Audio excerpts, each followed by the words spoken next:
Tình yêu Chúa cao vời biết bao, làm sao biết đáp đền thế nào, để cho cơn sưng Chúa ơi, để cho cơn sưng Chúa ơi.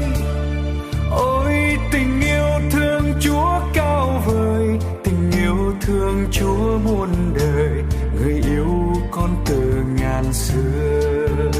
Từ khi chưa có đồi non, từ khi chưa có trời cao, chưa có vầng trăng với ngàn sao, gọi con giữa muôn muôn người, tìm con giữa nơi buồn nhớ. Tình yêu Chúa cao vời biết bao, làm sao biết đáp đền thế nào, để cho cơn sưng Chúa ơi, để cho cơn sưng Chúa ơi. Ôi vì thương con Chúa quên mình, vì yêu nên hiến thân mình, gọi con nên bạn tình cha. Dù bao sóng gió hiểm nguy, dìu con đi giữa trần gian, ơn Chúa ngày đêm ấp ủ con. Vì con Chúa quên thân mình, đời con dám mơ gì hơn.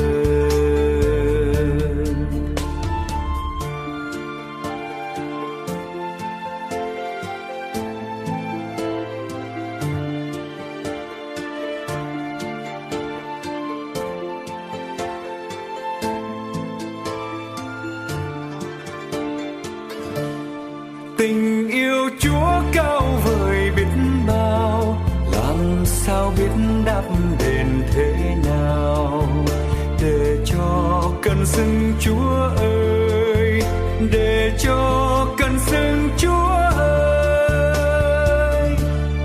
Con thành tâm dâng hiến trọn đời, thành tâm dâng hiến xác hồn, để nên tông đồ của Cha và nên nhân chứng của Cha, truyền giao chân lý của Cha, gieo rắc lời Cha khắp gần xa. Rồi con sẽ đi khắp miền, làm nhân chứng cho tình yêu. Rồi con sẽ đi khắp miền, làm nhân chứng cho tình yêu. Rồi con sẽ đi khắp miền, làm nhân chứng cho tình yêu.